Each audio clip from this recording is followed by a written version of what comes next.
Today, the latest weapons, coupled with the fighting skill of the American soldier, stand ready, on the alert all over the world to defend this country, you, the American people, against aggression. This is The Big Picture, an official television report to the nation from the United States Army.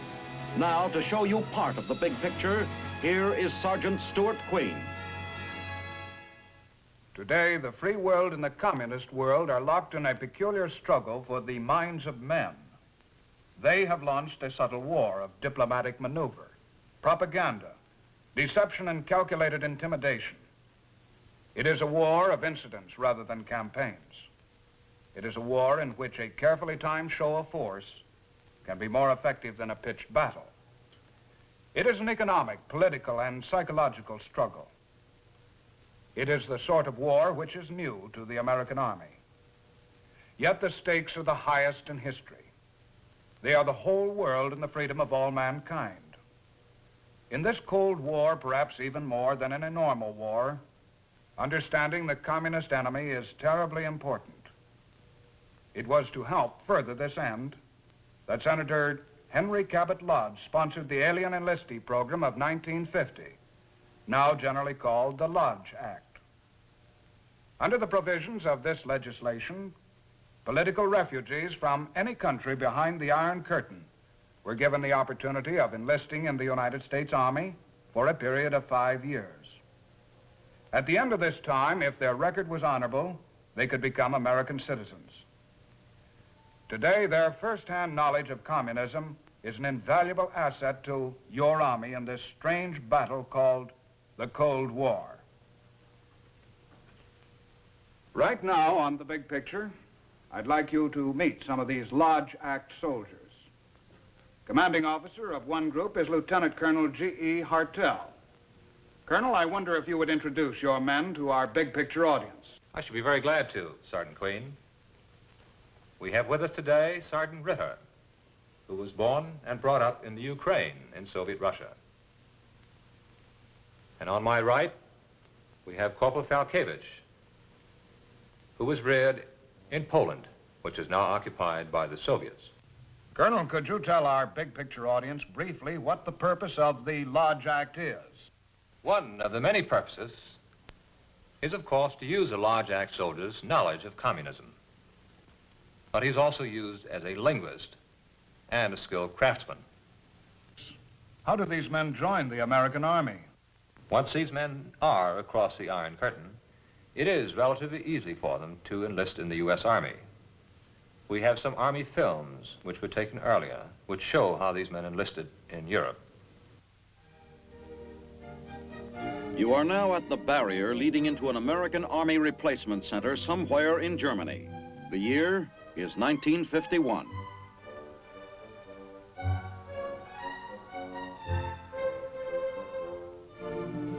Those 5 civilians are soon to be the first Lodge Act soldiers. They've come from many places behind the Iron Curtain. They've risked their lives to be here now, but they have won the first round in their battle with communism. They have crossed through that Iron Curtain. They are free men.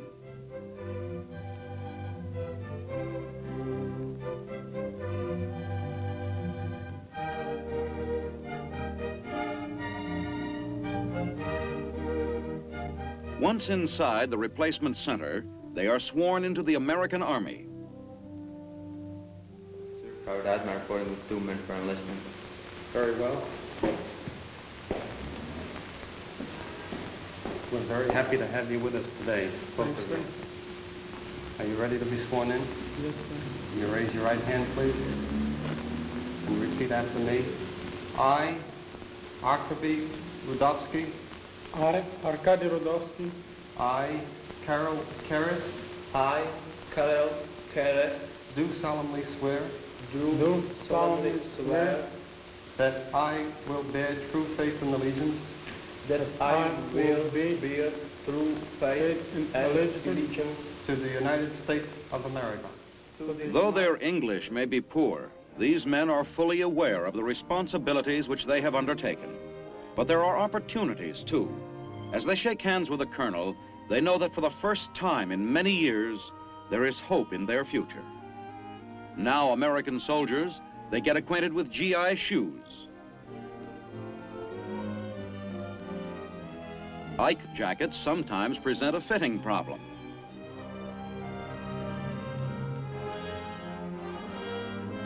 From Germany, the lodge-act soldier is transferred to the United States for training. This is an important moment. For the first time in many years, he can speak without fear. What country are you from? I'm from Prague, Czechoslovakia. I am from Poland. What's your name? My name is Michael Daradan, Russian-born. What is your name? Thomas van Doza. Where is your home? I was born in Romania, but I was a Hungarian. After their initial interview, the lodge-act soldiers are taken to Camp Kilmer, New Jersey.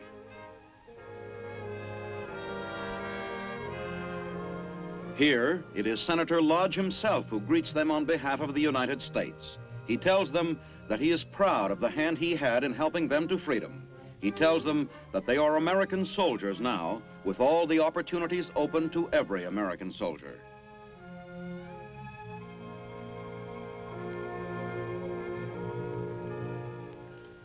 "5 years after their enlistment, they become citizens. Is that correct, sir? They will be citizens, and you will not find better citizens anywhere. These men have experienced perfect slavery, and they will accept democracy and freedom with all its imperfections. I'm afraid too many of us take our liberties too much for granted. One of our biggest jobs is to acquaint the American soldier with how the communist soldier lives and what he's like. We feel that as a natural byproduct, this will result in a greater appreciation of our democratic ways of life. Well, what about this communist soldier, Colonel? What is he like? Let's ask those who can speak from experience. You may be surprised that Corporal Falkevich speaks excellent English. He acquired this in European schools.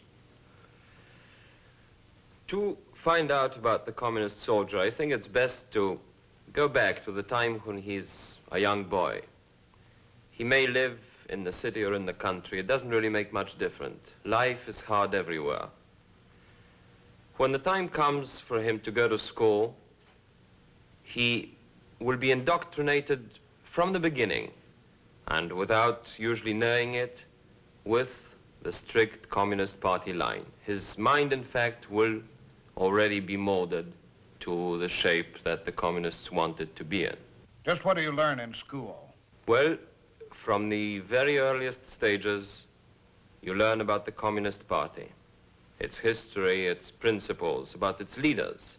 Lenin, for instance, in particular, is quite important. What other activities except work and school are there for the young communist? When you're quite young, you join Pionieri, which means pioneers. It looks like the Boy Scouts on the surface. Actually, it's a political and almost paramilitary organization. From then on, when you are about 16 years of age, you would join the Komsomol, which is the Young Communist League. Life in the Komsomol is made to be clean and powerful, and you like that because your experience is of dirt and poverty, and you're beginning to like it more and more. So, you see, even at the very beginning of your life, in your very youngest years, you are already following a very military pattern of life. We have some film clips which demonstrate what Corporal Falkevich has just described. This is a Soviet motion picture film showing actual contemporary scenes of life on a communal farm. It is spring planting time. Note the highly organized, almost military aspect of the whole operation. Upon command, a tractor team is dispatched by radio. Under such a system, there is little chance for individual initiative, for every move is rigidly controlled.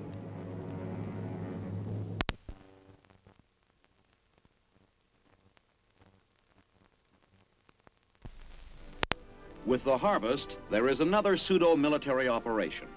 There is work for everyone, but most of it is hard, back-breaking labor. Women as well as men take part in this heavy field work. With the harvest in, there is a celebration in town. Everybody attends. As is due his position, the local commissar arrives by automobile.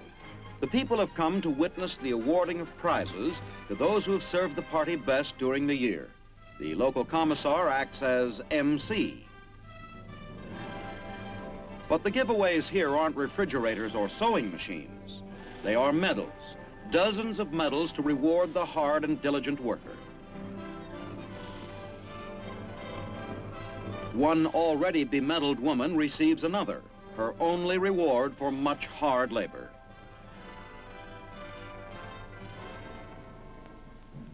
This is pioneer training. With military fanfare, little boys and girls raise the red flag. For some, there is a definite lack of enthusiasm. With the flag up, training begins. This pretty teacher is leading a class of pioneers in calisthenics. Massed exercises such as this are important in Soviet training. They serve two purposes. They develop the bodies of the young pioneers, but over extended periods of time, they also tend to condition their minds to almost automatic responses. The goal is a controlled pattern of behavior. This aim is furthered in school, where all children wear a simple uniform. Boys have their heads shaved. School is a serious business for the young communist. There is so much to be learned, but mostly by memory. Discipline is strict and teachers are firm. There are 3 here questioning this little girl. The rest of the class pays close attention. They may be next. Word for word, the passage is recited. There is little joy in school. Life is taught to be a sobering experience.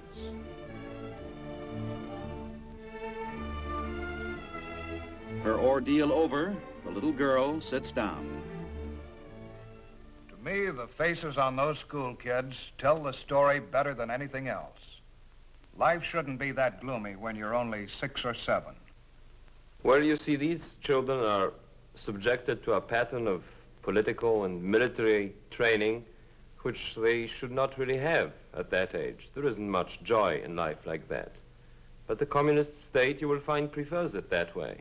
Life generally is unpleasant. As long as life is unpleasant, you can always make promises of better things to come. Promises are easy and people will always go for them. Does this policy of making things difficult on purpose extend into the Army also?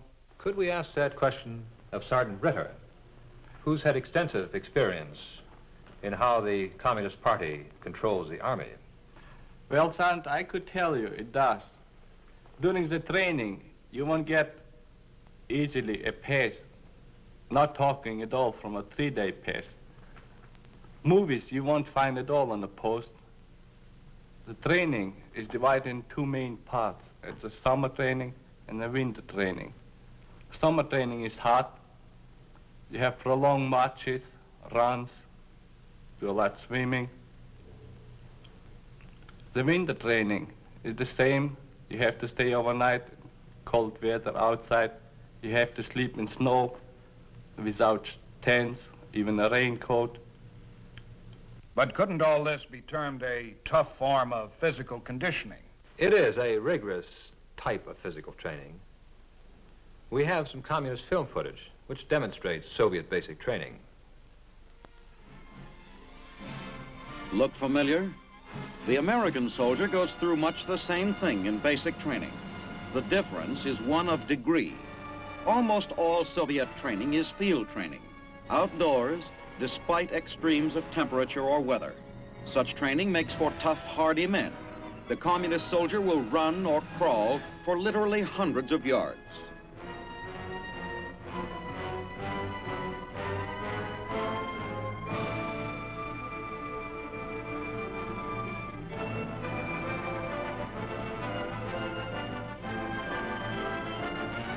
He will perform the most unpleasant duty without a gripe. But don't forget, he is used to unpleasantness. He has lived with it all his life. However, if he should fail in his duty, punishment is swift and terrible.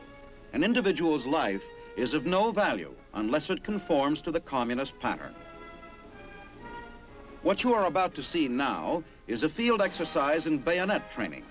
The troops are divided into two sides, the ones with helmets against those without helmets. Both sides wear face protectors similar to fencing masks. And of course, rubber bayonets are used. As in fencing, a good thrust puts a man out of action. Communist infantry weapons are rapid fire and short range. Communist tactics call for close-in fighting. Hand-to-hand combat such as this is something that is stressed.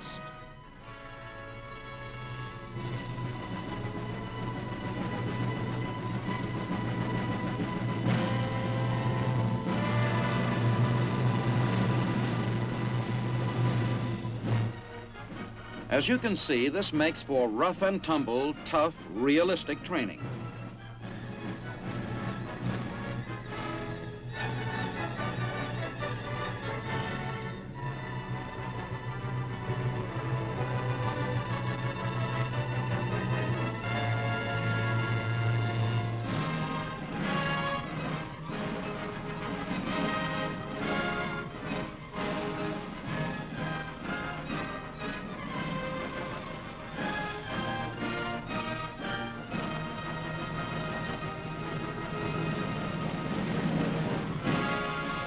In this sort of training, spirits run high, and there is a real sense of accomplishment for the victors.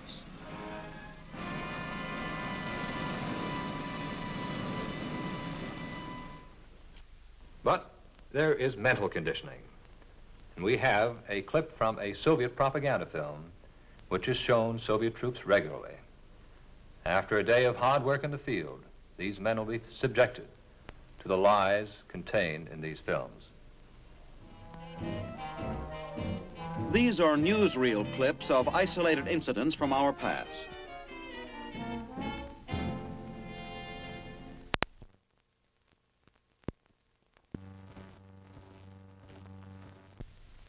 But to the communist soldier, they are presented as the general living conditions here in America today.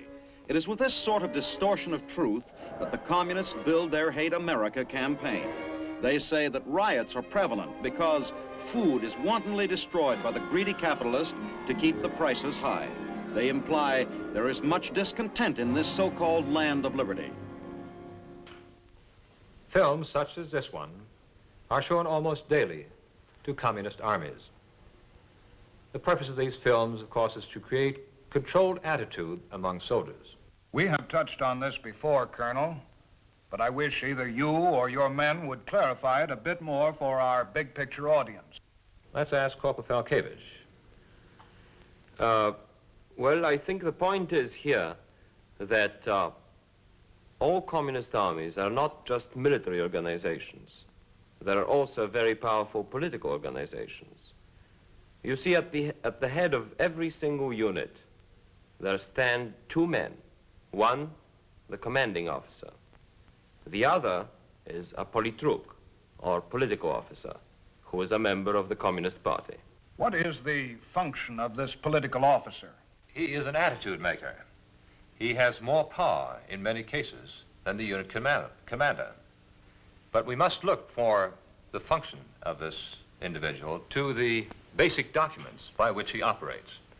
And there is, for example, Lenin's Life, which is probably the most important and the most frequently read book in the Soviet Union today. It demonstrates all of the basic hate, struggle, even corruption on which communism thrives. This is the overall book. However, the political officer in the unit actually works by a field manual, which I'd like Corporal Falkevich to demonstrate. This little booklet here is called in Russian Работа партийной организации подразделения, which means, in fact, the handbook for communist agitation in a military unit. It provides the political officer with all the information he needs, all the procedure, anything at all. Could you quote a statement out of this book for us? Yes, I think that there are many statements here that are quite enlightening. Here is one, I think, that is particularly significant and quite representative. And, shall I read it in Russian? Please. It says, «Воспитание советского патриотизма, беспредельной любви воинов к своей родине, органически связано», etc. How about a translation of that, please? Well, this means, in essence, and it may shock you to hear that, perhaps, that the essence of Soviet patriotism is burning hatred towards all enemies of the communist state. It's quite a statement.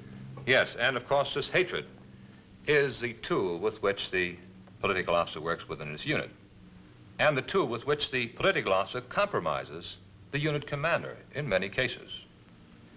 But whether it's in a unit or in the entire country, the system is the same. We have a chart which I think demonstrates this very graphically. And that is, on one side, to give you a point of comparison, we have the United States government, where there is a loosely organized way of getting along with each other, of ameliorating our problems.